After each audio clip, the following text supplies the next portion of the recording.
A.W. 토저는 이 신앙의 기초를 세워라라고 하는 그의 책에서 이런 이야기를 했습니다. 만약 어떤 지적인 관찰자가 주일 아침 설교를 들은 사람들이 주일 오후에 하는 행동을 보게 된다면 그는 자기가 두 개의 상반된 종교를 보고 있는 것이라고 생각하게 될 것이다. 참 흥미로운 이야기가 아닐 수 없습니다. 아마도 이 믿음을 가지고 살아가는 우리들의 가장 큰 고민이 있다면 그것은 바로 우리가 믿는 그 신앙과 이 행동 사이에 간극이 존재한다고 하는 것입니다. 그렇다면 왜 이런 간극이 존재하고 왜 이런 괴리감이 존재하는 것일까요? 그것은 바로 우리들의 믿음에 문제가 있기 때문입니다. 우리들의 행동에 문제가 있는 것이 아니라 우리들의 믿음이 살아있는 믿음이 아니고 온전한 믿음이 아니고 우리의 삶이 완전히 바뀌어지는 그런 믿음이 아니고 죽어있는 믿음이기 때문에 그렇다고 하는 것입니다. 그렇다면 여러분은 어떻습니까? 혹시 이런 믿음과 또한 삶에 간극이 존재하지는 않으십니까? 오늘 본문에서 야고보는 진실한 믿음이 무엇인지를 우리에게 보여주고 있는데요. 근데 그 모습이 우리가 생각하는 일반적인 경건에 대한 어떤 모습과는 너무나 좀 다른 모습들을 이 야고보는 강조해주고 있습니다. 우선 야고보서 1장 19절 말씀인데 우리 함께 읽도록 하겠습니다. 시작. 내 사랑하는 형제들아 너희가 알지니 사람마다 듣기는 속히 하고 말하기는 더디하며 성내기도 더디하라. 아멘. 사실 야고보는 이것을 경건의 모습이라고 이야기를 하고 있는데요. 이것은 우리가 일반적으로 생각하는 경건의 모습하고는 좀 다른 모습이 아니겠습니까? 우리는 경건을 이야기할 때 어떤 모습을 떠올리나요?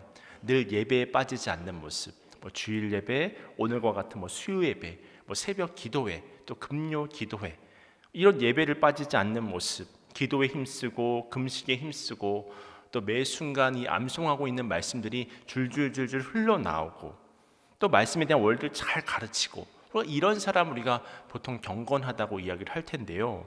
근데 오늘 야고보는 우리가 일반적으로 생각하는 이런 모습이 아니라 어떻게 이야기를 하냐면 늘 듣기는 속히 하고 말하기는 더디하고 성내기를 더디하는 사람이야말로 경건한 사람이다라고 이 경건에 대한 정의를 새롭게 내려서 우리에게 알려주고 있음을 확인할 수 있습니다.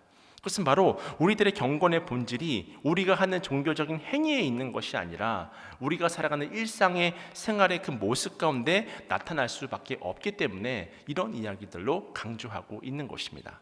그렇다면 우리가 영적인 성숙을 이루고 참된 신앙인으로서 살아가기 위해서는 우리가 무엇에 주의를 기울이고 무엇을 살펴보아야 하는 것일까? 오늘은 본문을 중심으로 좀 크게 세 가지로 나누어서 말씀의 은혜를 함께 좀 나누고자 하는데요. 그렇다면 우리가 영적인 성숙을 이루기 위해 행해야 할 그 첫 번째 방법은 무엇이냐? 그것은 바로 악이라고 하는 것은 어떤 모양이라도 버려야 한다고 하는 것입니다. 우리 먼저 이 사실을 확인하기 위해 야고보서 1장 21절 말씀인데요. 1장 21절 말씀 우리 함께 읽겠습니다. 시작. 그러므로 모든 더러운 것과 넘치는 악을 내버리고 너희 영혼을 능히 구원할 바 마음이 심어진 말씀을 온유함으로 받으라. 아멘. 사실 오늘 본문의 핵심은 이 21절에 잘 담겨져 있다고 생각을 하는데요. 이 말씀은 이렇게 시작을 합니다. 모든 더러운 것과 또 넘치는 악을 어떻게 하라고 이야기를 합니까? 내어 버리라고 하는 것입니다. 그러니까 우리가 더욱더 영적으로 성숙해지기 위해서 행해야 될 그 첫 번째는 무엇이냐면 우리 안에 있는 그 모든 더러운 것들, 우리 안에 있는 그 모든 넘치는 악을 버리라고 이야기를 합니다. 그리고 이것이 19절과 20절을 보게 되어지면 더러운 말을 그치고 분노를 그치는 것으로 나타난다고 하는 것을 확인할 수 있습니다. 그러니까 우리가 일상을 살아갈 때 우리 안에 온전치 못한 말이나 분노가 삶의 자리를 잡지 못하도록 하라고 하는 거예요. 그뿐만이 아니라 이것이 통제가 되지 않아서 내가 원치 않는데도 불구하고 분노라고 하는 것이 내가 원해서 내가 통제할 수 있어서 안 하는 것이 아니라 분노가 일어나고 또는 격한 말들이 터져 나오고 이러지 않을 수 있도록 하라고 하는 것입니다. 그 이유를 어떻게 이야기를 하고 있냐면 20절에서 이렇게 설명하고 있습니다. 사람이 성내는 것이 하나님의 의를 이루지 못하리라. 쉽게 말하면 우리의 더럽고 악한 것은 하나님의 의를 이룰 수가 없기 때문에 이러한 그 모든 것들을 우리가 벗어버려야 한다고 하는 것입니다. 던져버려야 한다고 하는 것입니다. 야고보는 하나님의 의를 이루기 위해서 세 가지를 우리에게 말씀을 해주고 있는데, 먼저 야고보서 1장 19절 말씀을 다시 한번 보시면, 내 사랑하는 형제들아 너희가 알지니 사람마다 듣기는 속히 하고 말하기는 더디하며 성내기도 더디하라. 이렇게 야고보는 듣기는 속히 해야 된다고 이야기를 하고 있고, 말하기는 더디해야 된다고 이야기를 하고 있고, 성내는 것도 더디해야 된다고 이야기를 하고 있습니다. 이것이 바로 경건한 사람의 삶의 모습이라고 하는 것입니다. 그럼 야고보는 왜 이런 이야기를 하면서 경건에 대해서 이야기를 하고 있는 것일까요? 사실 우리가 살아가는 삶의 모든 순간에는 하나님의 계획과 섭리가 있습니다. 이것을 믿는 것이 바로 우리의 믿음입니다. 그래서 우리가 신앙생활 하는 데 있어서 제일 먼저 선행되어야 할 것이 무엇이냐면, 그 무엇보다도 하나님의 말씀을 들어야 한다고 하는 것입니다. 내 경험을 앞세우고 내 생각을 앞세우고 내 지식을 앞세우기 이전에 하나님의 뜻이 무엇인지를 분별하고 판별할 수 있어야 한다고 하는 것입니다. 이를 위해 하나님의 말씀을 듣는 곳으로 달려 나아가야 합니다. 나를 향한 하나님의 말씀이 무엇인지를 귀를 열고 들을 수 있어야 합니다. 사실 우리는 보통 언제 화를 내게 되나요? 나에게 주어진 상황이 내 뜻대로 되지 않을 때 화가 나지 않습니까? 그 상황이 왜 화가 납니까? 자기 의가 있기 때문입니다. 자기 기준이 있기 때문입니다. 이런 자기 기준에 맞지 않고 내가 예측했던 것과 맞지 않고 내 뜻에 맞지 않는다고 한다면 나도 모르게 내 속에서 험한 말이 터져나오고 분노가 터져나오게 된다고 하는 것입니다. 그래서 디모데후서 2장 23절에서 이렇게 이야기를 했는데요. 어리석고 무식한 변론을 버리라. 이에서 다툼이 나는 줄 알미라. 그럼 여기서 말하는 어리석고 무식한 변론이란 무엇일까요? 바로 자기 생각 속에 갇혀있는 사람들의 모습이라고 하는 것입니다. 여기서부터 모든 잘못된 것들이 나타나게 된다고 하는 거예요. 우리가 열왕기하 5장을 보게 되어지면 이 나아만 장군의 이야기, 우리가 잘 아는 그런 이야기가 등장을 하지 않습니까? 이 사람은 아시다시피 나병 환자였습니다. 이 사람이 지위도 있죠, 힘도 있죠, 권력도 있죠, 또 재력도 있죠. 그래서 자신이 이 나병을 치료하기 위해서 인간적으로 할 수 있는 그 모든 자원을 총동원하였습니다. 그런데 이 나병을 고칠 수 있었습니까? 고칠 수가 없었다고 하는 거예요. 아무리 애를 쓰고 수고를 해도 이 나병이 낫지를 않는 것입니다. 그래서 절망 가운데 살아가는데 갑자기 자기 집에 있는 어린 여종 중에 하나가 이스라엘의 선지자 한 분이 있는데 그분에게 가시면 나병을 고침받을 수가 있다, 그렇게 이야기를 하는 거예요. 그래서 나아만이 이 말을 듣고 이 자기가 힘을 다해도 이 나병을 고칠 방법이 없으니까 그 이스라엘 선지자를 찾아간 것입니다. 그 사람이 바로 엘리사가 되는 것이죠. 근데 처음에 나아만은 엘리사를 만났을 때 분노를 했습니다. 그의 말도 곱게 나가지 않았습니다. 왜냐하면 아람의 군대 장관인 내가 왔는데도 불구하고 엘리사가 자기가 기대했을 때는 뛰쳐나와서 영접할 줄 알았어요. 왜냐하면 높은 고위직에 있었던 사람이니까, 권세가 있었으니까 내가 찾아가기만 한다면 정말 뛰쳐나와서 자기를 환영하기도 하고 또 차도 대접하기도 하고 겸손하고 상냥하게 그렇게 대해줄 줄 알았는데 그러한 모습이 없었다고 하는 것입니다. 푸대접을 받았다고 하는 거죠. 내가 어떤 사람인데, 내가 어떤 자리에 있는 사람인데 그것을 깨닫지 못하고 이 사람이 나를 무시했구나, 그렇게 감정이 들게 되니까 분노가 그의 마음속에서 일어났던 것입니다. 게다가 엘리사가 사람을 보내서는 어떻게 이 치유의 방법을 이야기를 하냐면 요단강에 가서 7번 몸을 씻으라고 이야기를 하잖아요. 정말 비정상적인 이야기를 하지 않습니까? 그러니까 그 해결책도 나아만이 생각했던 해결책이 아니니까 그의 마음의 화가 주체가 안 되는 거예요. 그래서 우리나라의 요단강보다 못한 강이 어디 있느냐고 분노를 터뜨리는 것입니다.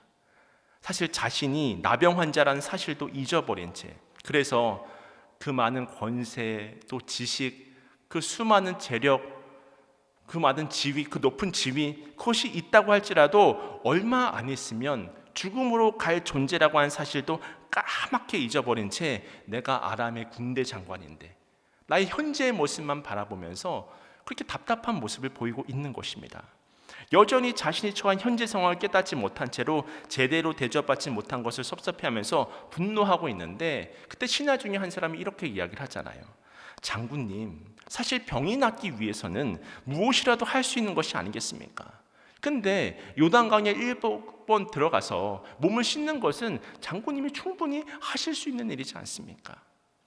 사실 나아만의 그때 상황만 보면 화가 나서 당장 집으로 돌아가고 싶었지만 틀린 이야기가 아니었잖아요. 그래서 엘리사가 말한 대로 이 나아만이 요단강에 7번 몸을 씻게 되었습니다. 그랬더니 어떤 일이 벌어졌습니까? 병이 나은 것을 보게 된 것입니다. 하나님의 살아계심을 보는 것입니다. 그렇게 사망의 자리로부터 생명의 자리로 옮겨지게 되었다고 하는 거예요. 우리가 이 사건을 오늘 본문에 비추어서 볼 때 무엇을 깨달을 수 있는 것입니까? 내가 알고 있다고 하는 것, 내가 옳다고 생각하는 것, 그것이 절대로 하나님의 의를 이룰 수가 없다고 하는 것입니다. 그러므로 우리는 무슨 일이든지 하나님의 뜻을 먼저 살필 줄 알고 그 뜻을 이루기 위해서 자기의 삶을 돌아보는 것, 이것이 바로 우리가 영적인 성숙의 자리로 나아가기 위해서 반드시 선행되어야 할 일이라고 하는 것입니다. 그런 의미에서 여러분, 지금 여러분은 무엇 때문에 분노하고 계십니까? 지금 여러분은 무엇 때문에 이 나의 언행이 거칠게 표현이 되고 있습니까? 그것이 혹시 나의 어떤 편견이나 나의 어떤 선입견이나 그것이 어떤 나의 자기 의라든지 그런 것들 때문에 그렇게 분노와 거친 말들을 쏟아내는 것은 아닌지 돌아볼 수 있어야 한다고 하는 것입니다. 하나님의 섭리를 기억하시길 축원합니다. 말씀 앞에서 우리의 마음을 가지런히 하는 거예요. 가다듬는 것입니다. 하나님의 뜻을 먼저 묻고 기도하시길 바랍니다. 모든 것을 합력하여 선을 이루신 하나님, 우리 믿는 그리스도인들에게는 우연이라고 하는 것이 있겠습니까? 없겠습니까? 없다고 한다면 그 모든 주어진 상황 속에서 우리는 그때부터 지혜를 발휘할 수 있는 거예요. 거친 말이 문제를 해결할 수 없습니다. 내 속에 치밀어 오르는 분노가 그 문제를 절대로 해결할 수 없습니다. 오직 하나님의 말씀이 주권적으로 우리의 마음에 주장이 되어져서 우리의 마음이 평강이 이루어질 때 그때부터 평정심이 찾아오고 하나님의 지혜가 발휘가 되는 것이거든요. 그러니까 내가 나도 모르게 성을 내고 있다면, 나도 모르게 거친 언사를 쏟아내고 있다면 바로 오늘의 이 말씀을 기억할 수 있어야 한다고 하는 것입니다. 그러므로 악은 어떤 모양이라도 버리고 말씀의 자리로 나가심으로 하나님의 복을 누리실 수 있는 여러분 모두가 되시기를 주님의 이름으로 축원을 드립니다. 이것이 바로 오늘 본문이 주고 있는 첫 번째 메시지였고요. 그렇다면 우리가 영적 성숙을 이루기 위해서 기억해야 할 두 번째는 무엇일까? 그것은 바로 악이라고 하는 것은 어떤 모양이라도 버렸다면 이제 그 버린 그 마음을 무엇으로 채워야 되겠습니까? 하나님의 말씀으로 채우실 수 있기를 축원합니다. 우리가 진정으로 변화된 삶을 소망한다면 단순히 버리는 것만으로 되어지지 않아요. 끊임없이 버려보십시오. 우리의 삶에 어떤 변화가 나타날 수 있겠습니까? 버리고 비우는 것으로 우리 삶에 아무런 변화도 나타날 수 없습니다. 우리의 삶에 참된 변화가 나타나기 위해서는 하나님의 말씀이 마음에 새겨져야 합니다. 그 말씀이 우리의 생각을 통제하고 우리의 지식을 통제하고 우리의 판단을 통제할 수 있어야 합니다. 그렇게 하나님의 지배를 받을 때 우리가 진정 지혜로운 삶을 살아갈 수 있다고 하는 거예요. 우리 21절 말씀을 다시 한번 읽겠습니다. 시작. 그러므로 모든 더러운 것과 넘치는 악을 내버리고 너희 영혼을 능히 구원할 바 마음이 심어진 말씀을 온유함으로 받으라. 아멘. 우리가 영적으로 성숙해지는 길로 나아가기 위해서는 우리 안에 있는 그 모든 자기의, 자기 판단, 자기 고집, 그로 인해서 파생되는 모든 더러운 것과 넘치는 악, 사실 사람이 마음에 있는 것이 속에 있는 것이 밖으로 나오는 것이거든요. 속에 있는 것이 생각으로 나오는 것이고 속에 있는 것이 언어로 나오고 속에 있는 것이 언어와 행동이 돼서 우리의 삶으로 나타나는 것이 아니겠습니까? 근데 그 모든 더러운 것들을 다 내어버리고 대신 그것을 무엇으로 채우라? 하나님의 말씀으로 채우라는 거예요. 그렇다면 왜 하나님께서는 우리에게 말씀으로 채우라고 하실까? 좀 크게 세 가지로 좀 간단하게 좀 살펴보기를 원하는데 그 첫 번째는 하나님의 말씀은 우리를 구원하시는 말씀이 되기 때문입니다. 우리를 살리는 생명의 씨앗이 말씀 속에 있기 때문입니다. 우리가 사람의 말을 들을 때, 세상의 말들을 들을 때 어떨 때는 그 세상의 말들이, 사람의 말들이 나를 낙심시키고 절망시킬 때가 있습니다. 또 그때로는 어떤 사람의 말 한마디가 평생 우리의 마음속에 남아서 일생의 쓴뿌리로 작용하기도 합니다. 하지만 반면에 하나님의 말씀은 어떻습니까? 언제나 우리에게 소망을 주는 줄로 믿습니다. 이럴 때는 소망을 주고 저럴 때는 소망을 못 주고 그런 것이 아니라 하나님의 말씀은 언제나 소망을 주십니다. 날마다 우리를 희망으로 가득 차게 하십니다. 날마다 우리를 생명으로 인도하신다고 하는 것입니다. 그렇기 때문에 진리 되신 말씀이라고 하는 거예요. 베드로전서 1장 23절 말씀입니다. 너희가 거듭난 것은 썩어질 씨로 된 것이 아니요 썩지 아니할 씨로 된 것이니 살아있고 항상 있는 하나님의 말씀으로 되었느니라. 또한 베드로전서 2장 2절 말씀입니다. 갓난 아기들 같이 순전하고 신령한 젖을 사모하라. 이는 그로 말미암아 너희로 구원에 이르도록 자라게 하려 함이라. 아멘. 너희로 구원에 이르도록 자라게 하려 함이라. 말씀이 이러한 삶을 가능하게 한다고 하는 것입니다. 우리가 세상에 많은 말을 듣지만 나에게 소망을 주고 나에게 생명을 주고 나에게 기쁨을 주고 그 말씀이 하나님의 말씀 속에 있기 때문에 이 말씀으로 우리의 마음을 가득 채우는 삶을 살아가게 될 때 우리는 진정으로 행복한 삶을 살아갈 수가 있는 거예요. 흘러 넘치도록 채워야 됩니다. 그냥 단순히 채우는 정도가 아니라 계속해서 흘러 넘칠 수 있도록 성령 충만한 상태가 될 수 있도록 그 말씀을 먹고 씹고 소화하고 그 말씀이 우리의 몸의 곳곳에 우리의 생각에 그 모든 것을 다 영양분이 가서 지배할 수 있도록 그렇게 마음을 우리가 말씀으로 가득 채우게 될 때 우리는 구원의 자리로 나아갈 수 있다고 하는 거예요. 우리를 분노케 하고 우리를 절망케 하고 우리에게 소망을 잃어버리게 하는 그 모든 메시지로부터 우리가 건짐을 받을 수 있게 하는 것이 바로 하나님의 말씀이라고 하는 것입니다. 그러니까 말씀을 우리가 이 삶을 가득 채워야 되는 거죠. 그다음에 두 번째로 우리가 하나님의 말씀을 우리의 삶에 왜 채워야 하는가? 그것은 바로 하나님의 말씀이 거울과 같기 때문입니다. 여러분, 우리가 거울을 보는 이유가 뭘까요? 내 얼굴에 뭐가 묻었는지, 내 머리 모양은 괜찮은지, 또 넥타이는 이렇게 똑바로 잘 맺어 있는지 우리가 거울을 보면서 이것을 확인하게 되잖아요. 이처럼 말씀의 거울이 하는 역할이 무엇이냐면 우리는 말씀을 보면서 우리의 영혼의 상태를 점검하는 것입니다. 내가 바른 생각을 하고 있는지, 내가 어떤 잘못된 생각을 하고 있는지, 내 안에 어떤 죄가 있는지 성경에는 다 있습니다. 그 말씀을 보면서 내가 행하지 못하는 것들, 나의 잘못된 생각들을 교정하는 거예요. 회개의 자리로 나아가는 것입니다. 이것이 바로 말씀의 거울을 통해서 얻을 수 있는 첫 번째 유익이 되고요. 근데 우리가 이 말씀의 거울을 통해 또 한 가지 생각해야 될 것은 무엇이냐면 이 하나님의 말씀이 우리의 나쁜 모습, 죄악된 모습만 비춰주는 것은 아니잖아요.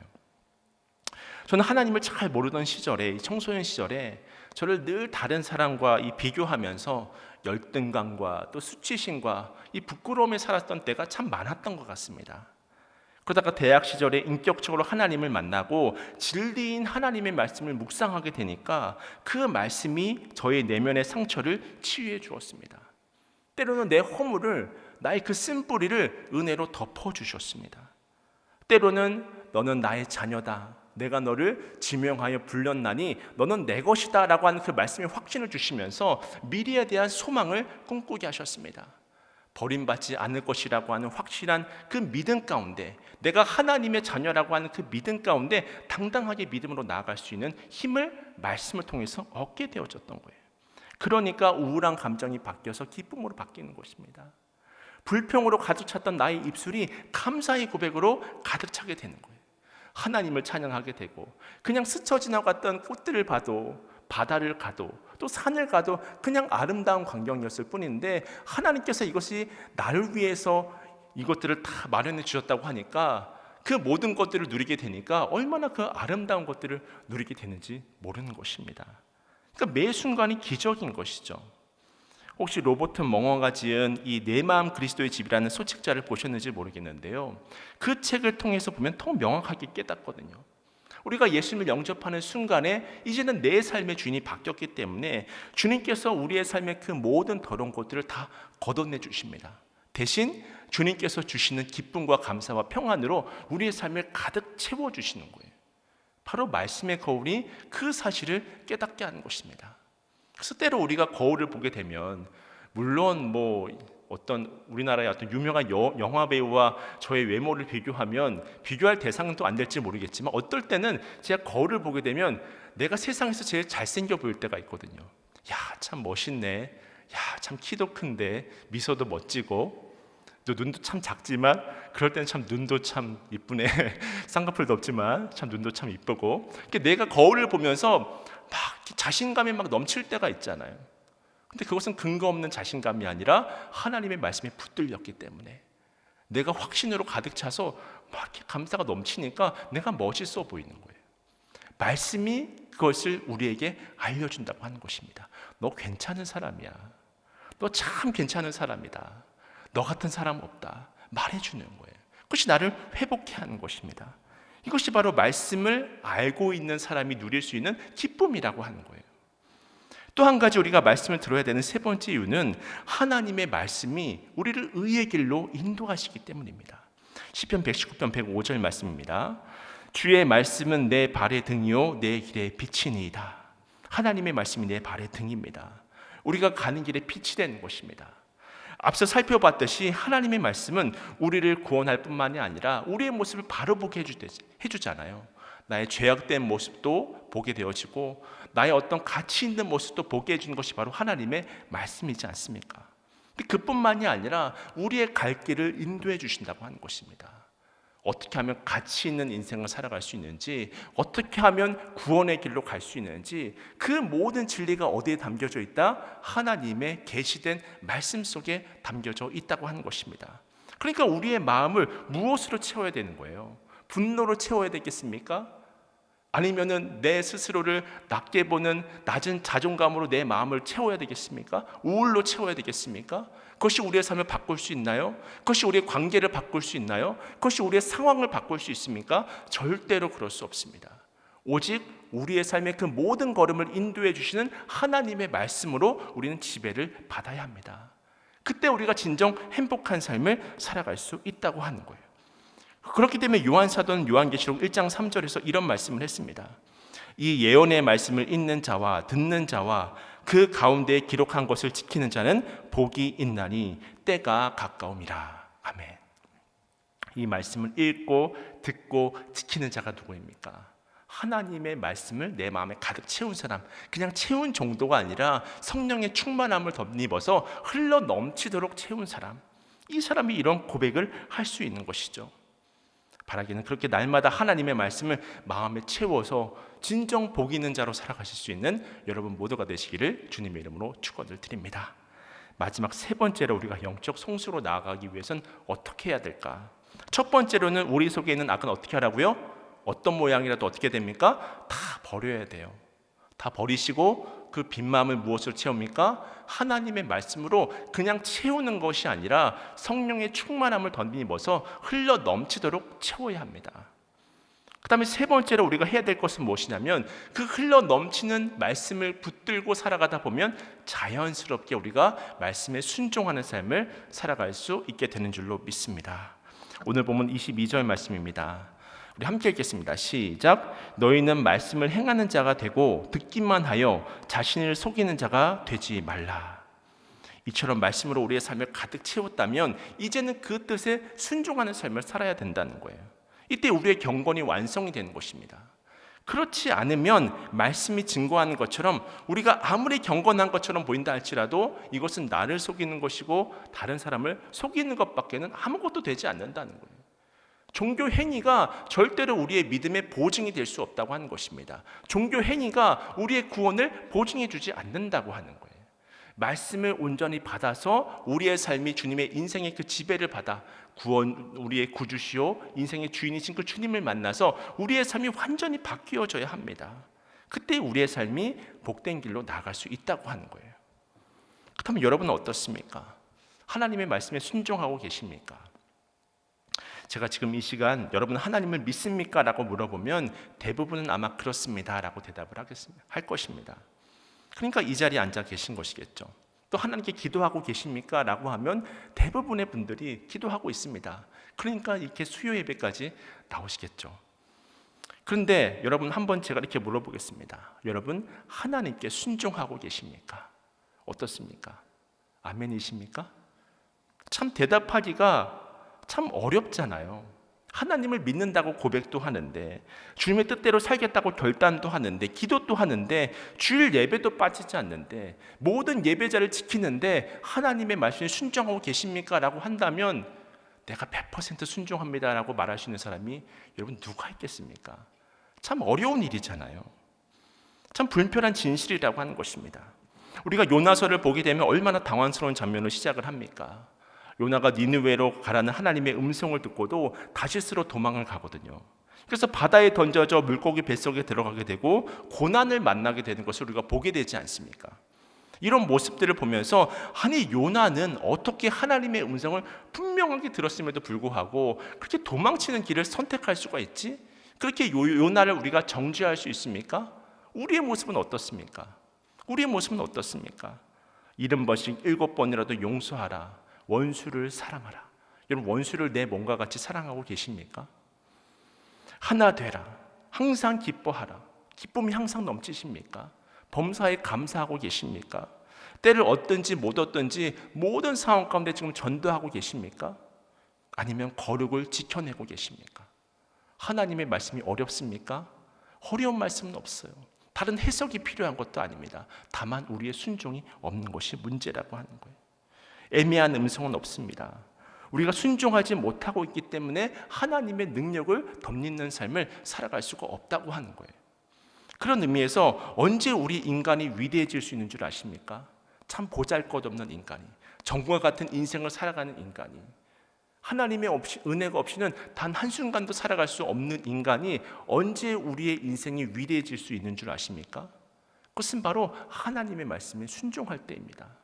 하나님의 말씀에 순종한다고 하는 것은 하나님의 역사에 동참하는 것입니다. 하나님이 나와 함께 하시는 것입니다. 그러면 우리의 인생은 그 어떤 인생이 된다고 할지라도 가치 있는 인생, 존귀한 인생, 아름다운 인생이 될 수 있다고 하는 거예요. 이것이 바로 하나님의 말씀이라고 하는 것입니다.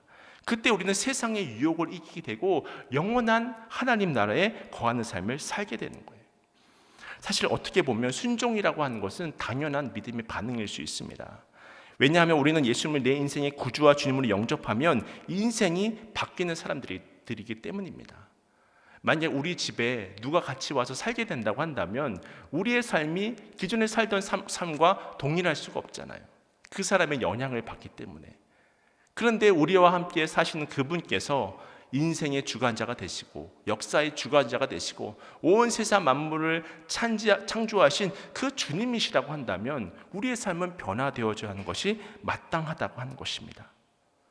반드시 우리의 삶은 믿음으로써 순종으로써 드러나야 한다고 하는 거예요. 우리가 믿음의 조상을 아브라함이라고 부르는데 그렇다면 아브라함은 어떻게 믿음의 조상이 될 수 있었습니까?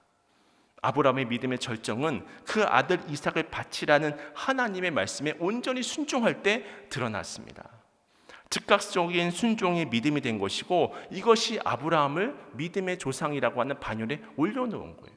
수많은 아브라함의 허물이 있음에도 불구하고 하나님께서 의로운 자로 칭하여 주시는 것입니다. 우리도 마찬가지라고 하는 거예요. 하나님의 말씀에 순종할 때 하나님께서 그 믿음을 온전함으로 받으신다고 하는 것입니다. 이제 이 이야기만 드리고 말씀 마치고자 하는데요. 제가 2006년에 선교 한국에 간 적이 있습니다. 그때 이 순회 선교단의 김용희 선교사님의 특강을 듣고 참 큰 은혜를 받았던 적이 있었는데요. 그때 이분이 어떤 이야기를 하셨냐면 이 순회 선교단 선교사들은 선교사가 되는 그 순간에 자신의 그 모든 재산을 제로로 만든다는 거예요. 영으로 만든다고 하는 것입니다. 왜냐하면 스스로 돌아갈 길을 차단해 버린대요. 지금도 그렇게 하는지 모르겠습니다. 그런데 여러분도 다 아시다시피 선교사 사역이 얼마나 힘이 듭니까? 그 과정 가운데 여러 번 이 김용희 선교사님도 다 그만두자, 이제 그만하고 돌아가자 그런 생각이 들 때가 많았는데 안타까운 것은 돌아갈 곳이 없는 거예요. 모든 재산이 이 제로가 되었기 때문에 돌아갈 곳이 없는 거예요. 그러면 그 다음에는 어떻게 해야 합니까? 주님께 매달리는 것밖에는 방법이 없었다는 거예요. 주님께 순종하는 것밖에는 방법이 없었다고 하는 것입니다. 근데 놀랍게도 그때 자신의 믿음이 자라나다라는 거예요. 그리고 그때마다 그 말씀에 순종할 때마다 하나님께서 어떻게 먹이시고 입히시고 공급하시는지가 깨달아지게 되었다고 하는 것입니다. 날마다 하나님의 살아계심을 체험하게 되었다고 하는 거예요. 그래서 그때 나는 죽었습니다를 고백하면서 십자가 복음을 붙잡고 다시 시작하고 또다시 일어섬을 통해서 자신이 이 자리까지 올 수 있었다고 그런 개인적인 간증을 이야기를 하시는데 참 많은 은혜가 되었습니다. 그런 의미에서 우리 신앙인들에게는 좋은 일이 일어나느냐, 내 삶에 어려움이 닥치냐는 중요한 문제는 아닌 것 같습니다. 오직 우리는 나의 한계를 인정하고 늘 주님께 순종하며 살아가기만 하면 된다는 사실을 깨달으시길 축원합니다. 그럼 광야의 이스라엘 백성들을 구름 기둥과 불 기둥으로 인도하시고 또는 만나와 메추라기로 먹이시고 입히셨던 그 하나님을 그때서야 우리는 만날 수 있게 되는 거예요. 순종의 자리를 지켰을 때. 그래서 존 하이든 선교사는 이런 말을 했습니다. 저는 순종이라는 말만 알 뿐 다른 말은 하나도 모릅니다. 저는 군인이 목숨 걸고 상관의 명령에 복종하는 것처럼 예수 그리스도의 명령에 순종할 따름입니다. 주님의 명령에 순종하지 않는 사람은 주님의 얼굴을 뵐 것이라 기대할 수 없을 것입니다. 순종하지 못하는 사람은 주님의 얼굴을 볼 수 없다고 하는 것입니다. 바라기는 오늘 말씀이 증거한 것처럼 자기를 속이는 자가 되지 말고 말씀으로 우리의 머리에 지식만 가득 채우는 것이 아니라 말씀이 우리의 삶을 지배할 수 있도록 하나님께 여러분의 삶을 내어놓으실 수 있기를 축원합니다. 그러므로 믿음으로 하나님의 이끄심을 경험하고 믿음으로 하나님의 보호하심을 경험하고 믿음으로 하나님의 살아계심을 날마다 체험하는 승리하는 삶을 살아가실 수 있기를 주님의 이름으로 간절히 축원을 드립니다.